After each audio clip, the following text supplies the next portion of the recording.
What if the very assets frozen from an aggressor could fund the weapons that will strike it down? Yes! Imagine 150 state-of-the-art fighter jets capable of operating from roads, villages, and improvised runways, landing in enemy territory before the opposition even knows they are there. For Ukraine, this is no longer imagination, it's reality. On October 22, 2025, Ukraine and Sweden signed a historic deal for the acquisition of 150 Saab JAS, 39 Gripen E fighters, the largest combat aircraft procurement in Ukraine's history and Sweden's biggest ever defense export. But the shock isn't just the size, it's the strategic twist. These jets could be financed by frozen Russian assets, turning Moscow's own wealth into the means of its undoing. But why does this matter? Because the Gripen is built for the Russian threat. It can take off from highways, survive attacks on air bases, and strike before Russian forces can react. Paired with Meteor missiles, AESA radar, and electronic warfare systems, these jets are designed to flip the air superiority equation in Ukraine's favor. So how dramatically can 150 Gripens change the battlefield and Europe's security landscape before 2026? Let's see. Ukraine and Sweden signed a letter of intent for the purchase of 150 Saab JAS, 39 Gripen E fighters, a scale unseen in modern European defense history. But it wasn't a symbolic gesture or an aspirational plan. It was a strategic counterpunch, and every element of it was designed to rewrite the air war. President Volodymyr Zelensky called it a historic step toward rebuilding Ukraine's air force, with deliveries expected as soon as 2026. The deal's financial core is what stunned analysts most. Swedish Defense Minister Pål Jonson confirmed that frozen Russian assets, the same 200 billion euros immobilized after Moscow's invasion, could finance the purchase. Brussels calls it reparations in advance, but on the battlefield, it means something far simpler. Russia's own wealth will fund the aircraft designed to defeat its air force. It's the kind of reversal that would have seemed impossible a few years ago. Europe once hesitated to touch these assets, afraid of legal backlash or escalation. Now, desperation and resolve have converged, with the European Council preparing a 140 billion euro defense loan built from Moscow's frozen reserves. The West has crossed a line it once swore not to, turning the tools of sanctions into the engines of war. And for Ukraine, this changes everything, because while F-16 and Mirages represented a patchwork of Western support, the Gripen deal marked the first coherent air power strategy since the war began. Unlike the politically divided coalitions that delivered earlier aircraft, this is a single-source industrial-scale project backed by Sweden's NATO entry and European consensus. For the first time, Ukraine's air force isn't merely being rebuilt, it's being re-engineered. The first deliveries are projected for 2026, but production lines in Linköping are already active, churning out the same model that entered Swedish service just weeks earlier. No prototypes, no vaporware. Combat-ready platforms fully integrated into NATO's digital command and logistics systems. And the result? A deal that fuses morality, technology, and geopolitics into one singular message. Europe is done playing defense. It will now use Russia's own money to build the aircraft that end its aerial dominance, one sortie at a time. If you're enjoying this deep dive, please like the video and consider subscribing to our channel.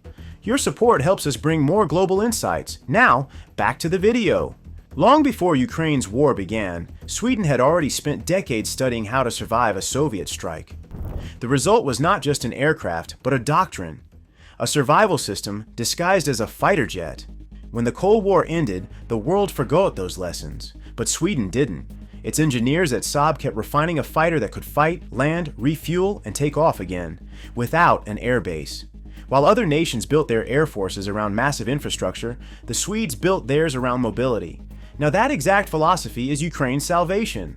Russian missiles have turned Ukrainian airfields into craters. Every long runway that could host an F-16 is already mapped, monitored, and marked for destruction. But the Gripen E doesn't care. It can take off from a 600-meter stretch of road, land on an unmarked highway, refuel in 10 minutes, and disappear again before Russian drones detect the heat signature. It's not just speed, it's survival. And survival in this war equals dominance. Sweden's JAS 90 system, once a Cold War contingency, becomes Ukraine's battlefield doctrine. Aircraft dispersed across farmlands, forest strips, and highways, maintenance crews hidden in mobile shelters, refueling trucks moving like partisans. It's the aerial guerrilla warfare Russia cannot counter. Even NATO was surprised by the demonstration. When Sweden joined the alliance in March 2024, its Gripens repeatedly landed on public roads during joint drills. Not as stunts, but as reminders that modern war rewards adaptability, not luxury. For Ukraine, this adaptability solves its greatest vulnerability. The F-16s, though valuable, are airbase dependent. They demand long, smooth runways, complex logistics, and constant protection. The Gripen, by contrast, thrives in chaos. It was designed to keep fighting after every assumption of stability has been bombed away. And it's not just where it flies, it's how it fights. The Gripen E's heart is its Selex ES-05 Raven AESA radar, mounted on a swiveling swash plate. This is no technical gimmick. It gives the pilot a 200-degree field of view, allowing the aircraft to track and target enemies even when turning away. In a real engagement, that means a Ukrainian pilot can fire a Meteor missile, brake hard, and still guide it to the kill. The enemy loses lock, the Gripen does not. Pair that radar with the Arexis electronic warfare suite, and you have something Russia dreads: invisibility through disruption. It doesn't rely on stealth coding, it jams, blinds, and confuses instead. S-400s and S-300s, the backbone of Russia's air defenses, suddenly face an opponent that doesn't need to hide. It simply erases their eyes. This is Sweden's secret brilliance. Not stealth, but sensor supremacy. Because stealth is expensive, Gripens are not. While an F-35 burns through budgets and maintenance hours, the Gripen's operational cost hovers around $6,000 per flight hour. The cheapest modern fighter in the Western world, and the combination is lethal. Dispersed operations mean survival, low cost means endurance. Meteor missiles mean reach.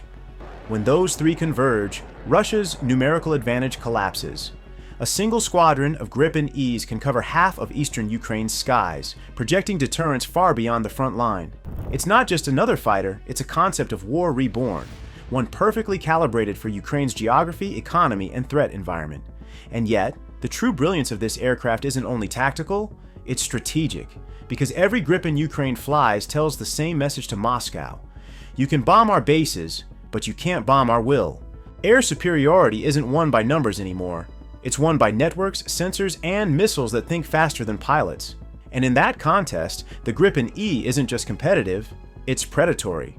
Russia's air power dominance has rested on two pillars: mass and missiles. Hundreds of Su-30s, Su-35s, and Su-34s protected by a wall of S-300 and S-400 air defenses. Together, they created what NATO planners once called the no-fly fortress. Ukraine's old MiGs and Sukhois never stood a chance inside that shield. The Gripen E was built to tear that fortress apart. The Selex ES-05 Raven AESA radar can track and engage targets far outside the jet's forward arc, meaning the Gripen can fire first, turn away, and still guide its missile to impact. That radar is linked to advanced sensor fusion. Every radar ping, infrared track, and data link feed stitched together into a single, real-time picture. The pilot doesn't need to guess. The aircraft sees through the chaos, prioritizing threats automatically. This is what Russia fears most: a fighter that can think faster than their own. Then comes the weapon that completes the equation: the MBDA Meteor. This is not another AIM-120 clone. It's a ramjet-powered Mach 4+ killer that keeps thrust until impact. While most air-to-air missiles coast through the final kilometers, losing energy and maneuverability, the Meteor accelerates. Its no-escape zone is up to 6 times larger than the Russian R-77. In combat, that means a Gripen can fire from twice the range a Russian pilot expects, and hit even if the enemy turns and runs. Against the Su-35, that's decisive. Against the Su-57, it's devastating. The Su-35 still relies on mechanically scanned radar, powerful but narrow-sighted. The Su-57, meanwhile, remains a stealth aircraft, in theory more than in number. Fewer than 20 fully operational units, with stealth optimized for the frontal arc. In a head-on exchange, the Meteor doesn't care. It simply outruns whatever countermeasure the Russians can throw. Then there's the Gripen's shield, the Arexis electronic warfare suite. In a sky saturated with Russian SAMs, the Arexis isn't just defense. It's offense through confusion. The system constantly analyzes radar threats, jams hostile signals, deploys towed decoys, and launches false targets. To an S-400 operator, the radar screen turns to snow. What looked like a target is gone before a missile can lock. Where the F-35 hides, the Gripen fights back. The result is a fighter that doesn't need airbase sanctuaries or numerical parity. It creates its own survival through awareness, agility, and deception. Ukraine's pilots, many trained on legacy Soviet jets, are already adapting to this new style of warfare. With autopilot and auto-throttle systems that handle high-stress maneuvers, the Gripen E allows them to focus entirely on tactics. It's a cockpit designed not for comfort, but for clarity under chaos. In the words of a Swedish test pilot, it's like flying a laptop with afterburners, and yet, for Ukraine, the technological edge goes beyond the jet itself. Each Gripen is NATO native, compatible with AWACS coordination, encrypted data links, and coalition logistics. It plugs directly into Western command systems, making it the first truly integrated fighter fleet Ukraine will own. The effect is exponential, a force multiplier chain linking radar, missile, and pilot across an entire theater. A Russian aircraft entering that web faces not a duel, but an ambush orchestrated by data. This is what makes the Gripen deal a technological revolution, not just a procurement. It's not about replacing lost aircraft, it's about changing how Ukraine fights. And for Moscow, it introduces a nightmare scenario, a small mobile air force that can appear anywhere, strike instantly, and vanish. An air force that fights like the ground troops that have resisted for 3 years, decentralized, unpredictable, impossible to destroy. Russia built its air doctrine around overwhelming firepower. The Gripen E responds with overwhelming adaptability, and that difference, once unleashed in combat, could redefine the air war itself. No empire concedes the sky quietly, and Moscow never admits weakness. It camouflages it. The announcement of the Gripen deal hit the Kremlin like a sonic boom, not just because of what 150 new fighters meant for Ukraine's capabilities, but because of what it revealed. Russia's old air dominance had expired and everyone knew it. Inside the Russian Ministry of Defense, meetings stretched into the early morning and a new term began circulating through the ranks: Nevidimaya Ugroza, the invisible threat. It referred not to stealth aircraft, but to the psychological fog now hanging over every Russian pilot. Where are they? Are they even up there? For the first time in this war, Russian aviators were no longer hunters. They were prey in their own skies. The first reflex, deny everything officially. Moscow called the Gripen transfer Western propaganda. State TV dismissed reports as NATO disinformation, claiming Sweden lacked the production capacity to field so many jets. But denial is a shield that cracks on contact with reality. Satellite images soon told another story. Dozens of new dispersal bases in central Ukraine, each with infrastructure designed around Gripen's minimalist footprint. The same week, intercepted Russian communications described unknown radar signatures and intermittent missile locks over Kharkiv and Zaporizhzhia. Even the Russian Defense Ministry's own air combat logs began using the code SWE-29, a cynical joke among ground controllers who couldn't officially acknowledge the Gripen by name. That's when the disinformation pivot began. The second reflex, discredit the weapon. Unable to erase the jets, Moscow tried to ridicule them. State commentators called the Gripen a Western toy, a political PR stunt, a paper bird. But ridicule works only until the first wreck appears. When 2 Su-35s went down in a single night, both reportedly intercepted beyond visual range, the laughter stopped. Russian pilots began demanding escorts even for routine bombing runs. Sortie rates dropped by 40%. Crews started disabling transponders to hide their positions, hoping to slip beneath the Gripen's electronic horizon. The third reflex, escalate humiliation breeds escalation, and the Kremlin understands symbolism. Within weeks, Russia responded the only way it knows: missile diplomacy. Caliber cruise missiles hit Ukrainian airfields in Vinnytsia, Cherkasy, and Poltava. Officially, the strikes targeted logistics centers. In truth, they were a message, a warning that every kilometer of concrete now risked becoming a crater. But Gripens don't need runways. Within hours, Ukraine broadcast footage of jets taking off from converted highway strips, scattering chaff into the dawn. The strikes accomplished nothing, except to prove that Russia's escalation was chasing ghosts. Each attack consumed resources, missiles, intelligence, manpower, that Moscow could no longer replace easily under sanctions. Every caliber fired at empty asphalt was another billion rubles of futility. The fourth reflex, disrupt the network. When brute force failed, Moscow turned to the shadows, electronic warfare. Russian units near Belgorod and Kursk began jamming GPS and communication bands used by Ukrainian aircraft. They tried to blind the Gripen's data links, scramble its targeting systems, and isolate it from NATO's reconnaissance feed. Its onboard mission computers run redundant, encrypted links and can switch frequencies autonomously mid-flight. Even when external data is lost, its internal systems, radar, IR sensors, and threat libraries allow it to fight alone. That's what terrifies Moscow's command. There's no central network to kill, no switch to flip. The Gripen is a distributed brain, a digital hive that adapts faster than Russia's analog infrastructure can react. Each failed jamming attempt only reveals more about Russia's own frequencies, feeding Western intelligence with priceless data. The hunter's interference becomes the hunted's insight.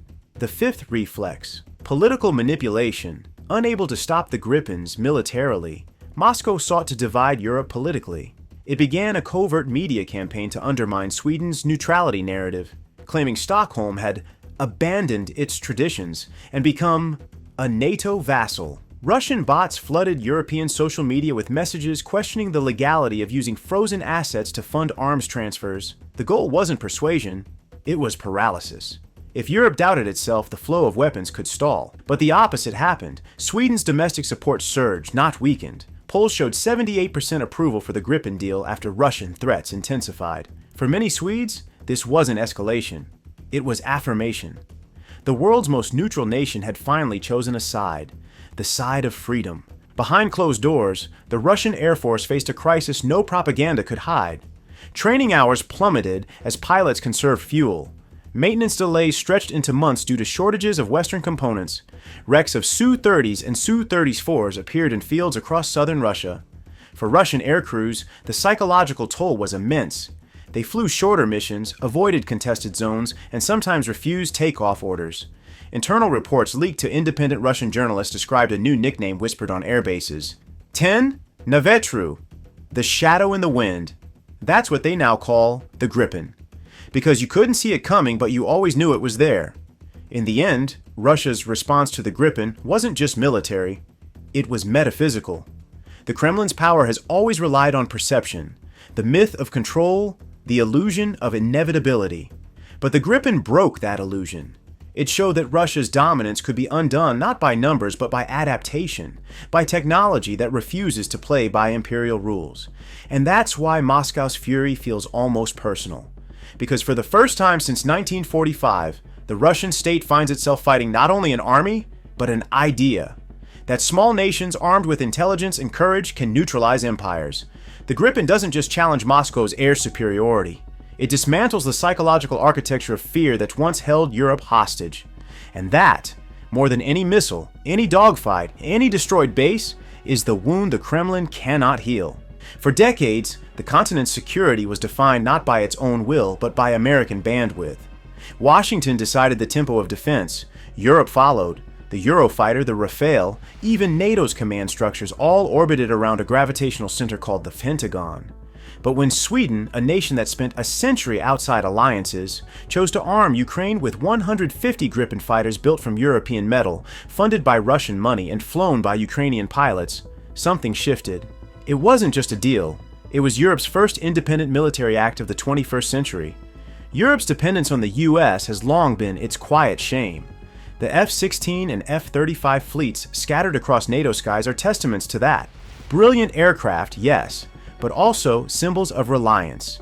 Their spare parts, munitions, and software updates flow from American companies under ITAR rules that make even allies ask for permission to fight. The Gripen breaks that chain.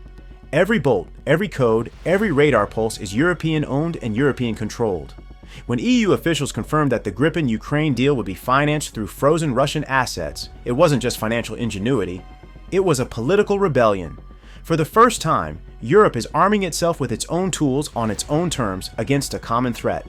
And the irony burns in Moscow's favor. The Kremlin's own reserves are now being recycled into Ukraine's aerial shield, Europe's sovereignty rebuilt from Russia's stolen wealth. They're calling it the Gripen Doctrine, an unspoken strategy emerging from Sweden's old playbook of survival. Unlike the American model of air power, which relies on large bases, heavy logistics, and overwhelming presence, the Swedish model prizes mobility, autonomy, and resilience. It is war as dispersion, airfields as decoys, pilots as system integrators rather than lone aces. For a Europe facing cyber attacks, hybrid warfare, and unpredictable allies, this doctrine fits the moment perfectly. It's not the biggest nations that are leading this transformation, it's the medium powers, Sweden, Poland, Finland, and now Ukraine. Together, they're building a defense culture based on interoperability, not hierarchy, a networked deterrence model that doesn't wait for Washington's green light. For 200 years, Sweden's defense doctrine could be summed up in one word: avoidance. Stay neutral, stay quiet, stay ready. But neutrality in the 21st century became an illusion, and when Russia invaded Ukraine, Sweden's silence ended. The Gripen deal proved that a small European state can set a precedent without waiting for Washington or Brussels to move first. Saab's factories in Linköping have expanded production, subcontracting components to Poland, Czechia, and Slovakia. A new maintenance and training hub is being established in eastern Poland, a bridge between NATO infrastructure and Ukraine's defense network. The EU Commission fast-tracked the European Defense Industrial Program, allocating over 10 billion euros for cross-border arms projects that bypass US dependency chains. Germany, once hesitant to take leadership in hard power, is now quietly supporting co-production of Gripen components for training fleets. Even France, long protective of its Rafale dominance, has acknowledged that the Gripen's operational concept complements rather than competes. For once, Europe's fragmented defense visions are converging on a shared lesson. Sovereignty is not isolation, it's integration without submission. As one Swedish official remarked, the Gripen is not just about Ukraine surviving, it's about Europe remembering how to stand on its own legs. By turning Moscow's seized wealth into Ukrainian jets, Europe created a precedent with enormous implications. Aggressors' assets can be preemptively converted into their opponent's defense. The Gripen deal will one day be remembered as more than a transaction. It's a psychological turning point, the day Europe stopped waiting for someone else to save it. In military academies across Europe, analysts now talk about a distributed sovereignty. The idea that power no longer rests in singular capitals but in interoperable networks. A Polish HIMARS battery, a Finnish F-35 wing, a Swedish Gripen squadron, and a Ukrainian radar grid, all fused into one European defensive organism. That's not alliance theory, that's living deterrence.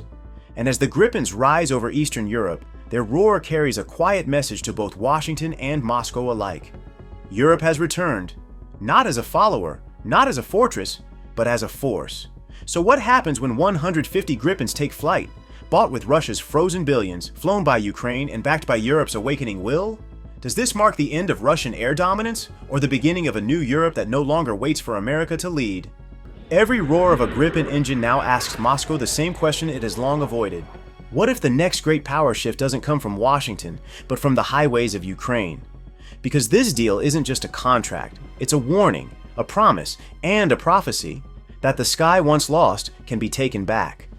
If you found this analysis valuable, please consider subscribing to our channel for more deep dives into geopolitics. We would love to hear your thoughts. Drop your comments below and let us know what you think. Thank you for watching, and see you in the next video.